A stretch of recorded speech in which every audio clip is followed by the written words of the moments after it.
اعوذ باللہ من الشیطان الرجیم، بسم اللہ الرحمن الرحیم۔ تمام ویورز کو السلام علیکم، میری اس نئی ویڈیو میں خوش آمدید۔ آج جس موضوع کا انتخاب کیا ہے اس کا عنوان یا نام ہے رمضان سے پہلے رمضان کی تیاریاں۔ ہمیں بحیثیت مسلمان رمضان کے آنے سے پہلے جن چیزوں کا اہتمام کرنا چاہیے، ان چیزوں پر اس ویڈیو میں تھوڑی سی روشنی ڈالی ہے تاکہ اس بابرکت مہینے کی شروعات سے پہلے ہی تمام مسلمان تیاری کر لیں۔ بہت سے لوگ روزے کی اصل نوعیت کو غلط سمجھتے ہیں۔ یہ اب ہمارے معاشرے کا ایک جز بن چکا ہے اور ہم رمضان کے مہینے کو کھانے پینے کا مہینہ سمجھتے ہیں، جس میں طرح طرح کے کھانے جو پورا سال نہ کھاتے ہوں اس کا اہتمام کرتے ہیں، خصوصی مٹھائیاں بنواتے ہیں، اپنے رشتہ داروں عزیزوں میں بانٹتے ہیں، اسپیشل طرح کی پیکیجنگ میں جس کی اپنی قیمت مٹھائی کے برابر یا زیادہ ہوتی ہے۔ ان نوجوانوں میں رات دیر تک جاگنا، سڑکوں پر طرح طرح کے کھیل کھیلنا، ہلا گلا کرنا بہت عام ہو گیا ہے۔ مہینوں پہلے سے راشن جمع کرنا شروع کر دیتے ہیں کہ کہیں ان کی قیمت نہ بڑھ جائے یا مارکیٹ سے ختم ہی نہ ہو جائے، اور ہمارے پاکستان میں قیمتیں تو ضرور بڑھتی ہیں۔ غرض یہ کہ ہم رمضان اور روزے کی اصل نوعیت سے ناواقف ہو چکے ہیں۔ یہ یاد دلانا بہت ضروری ہے کیونکہ اس بابرکت مہینے سے عبادت و تقوی نکال لیتے ہیں اور صرف اپنی من پسند چیزیں اور پیٹ کی آگ بجھانے کے لیے وقف کر دیتے ہیں۔ اس ویڈیو میں کوشش کرتا ہوں کہ کچھ ٹپس آپ لوگوں کے ساتھ شیئر کروں تاکہ مجھ سمیت آپ لوگوں کو بھی اس بابرکت مہینے کو حضور اکرم صلی اللہ علیہ وآلہ وسلم اور صحابہ کرام رضی اللہ عنہ کی طرح گزارنے اور عبادت کرنے کا موقع ملے۔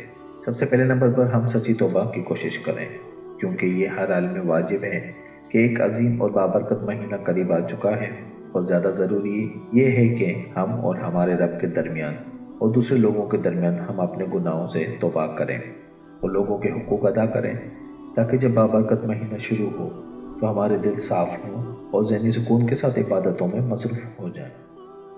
سورہ نور کی آیت نمبر 31 میں اللہ تعالیٰ فرماتے ہیں، تو تم سب اللہ سے دعا کرو کہ اے ایمان والو تم سب کو بخش دے تاکہ تم کامیاب ہو جاؤ۔ اسی طرح سند مسلم کی ایک حدیث میں اغر بن یسار رضی اللہ عنہ بیان کرتے ہیں کہ رسول اللہ صلی اللہ علیہ وسلم نے فرمایا، لوگوں اللہ سے توبہ کرو کیونکہ میں ہر روز 100 بار توبہ کرتا ہوں۔ دوسرے نمبر پر دعا کریں اور بہت زیادہ کریں تاکہ ہمارے اعمال قبول ہوں، دنیا اور آخرت بھی سنور جائے۔ بعض سلف اللہ تعالیٰ سے 6 مہینے تک دعا کرتے تھے کہ وہ رمضان تک زندہ رہیں، پھر اس کے بعد 5 مہینے دعائیں کرتے کہ اللہ ان کی دعا قبول فرمائے۔ ہم تمام مسلمانوں کو اپنے رب سے دعا کرنی چاہیے کہ وہ ہمیں رمضان تک ایسے مضبوط مذہبی عزم اور جسمانی صحت کے ساتھ زندہ رکھیں۔ ہمیں چاہیے کہ ہم اللہ سے اس کی اطاعت اور اس کی مدد طلب کریں اور اپنے نیک اعمال قبول کرنے کے لیے دعا کریں۔ تیسرے نمبر پر ہمیں اس ماہ مبارک کی آمد پر خوشی منانا چاہیے۔ رمضان المبارک کی آمد ان عظیم نعمتوں میں سے ایک ہے جو اللہ تعالیٰ اپنے مسلمان بندے کو عطا کرتا ہے۔ رمضان المبارک میں ہمیں بہت ساری نیکیاں کرنے کا موقع ملتا ہے، جنت کے دروازے کھول دیے جاتے ہیں اور جہنم کے دروازے بند کر دیے جاتے ہیں۔ اس مہینے میں قرآن کا نزول ہوا اور ہمارے دین کی فیصلہ کن اور تاریخی موقعوں کا بھی مہینہ ہے۔ سورہ یونس کی آیت نمبر 58 میں اللہ تعالیٰ فرماتے ہیں، اے نبی ان سے کہہ دیجئے کہ یہ قرآن اللہ کے فضل اور اس کی رحمت سے نازل ہوا ہے، تو چاہیے کہ لوگ اس پر خوشیاں منائیں، وہ کہیں بہتر ہے ان چیزوں کے جو وہ جمع کرتے ہیں۔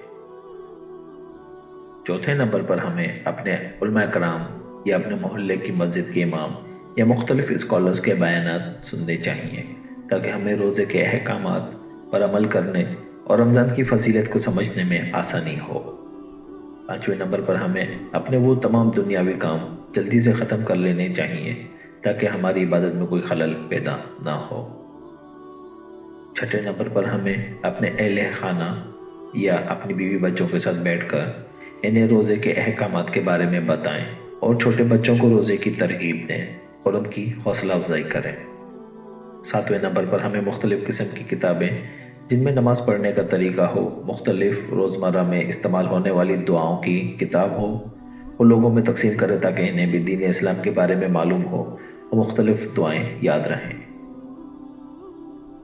8ویں نمبر پر قرآن مجید کی کثرت سے تلاوت کریں، کیونکہ قرآن مجید کی روزانہ کی تلاوت دل و دماغ کے لیے بے شمار فضائل اور فوائد رکھتی ہے، جن میں سے کچھ آپ لوگوں کے ساتھ شیئر کرتا ہوں۔ تلاوت قرآن دل و روح کی شفا اور ہر بیماری کا علاج ہے۔ تلاوت قرآن ہماری زندگی میں رہنمائی کا ذریعہ ہے۔ تلاوت قرآن کے دوران ہر حرف کے لیے اللہ تعالیٰ کی طرف سے عظیم انعامات ہیں۔ تلاوت قرآن سے ہمارے دل میں مزید برکتیں شامل ہو جاتی ہیں۔ تلاوت قرآن سے اللہ کے حکم کو ماننے کا موقع مل جاتا ہے۔ تلاوت قرآن سے ہماری زندگی میں آئے درپیش مسائل کا حل مل جاتا ہے۔ تلاوت قرآن سے قیامت کے بارے میں روزانہ کی یاد دہانی ملتی ہے۔ تلاوت قرآن سے ہماری کردار اچھی ہو جاتی ہے۔ تلاوت قرآن سے ذہنی سکون ملتا ہے اور برائیوں سے بچے رہتے ہیں۔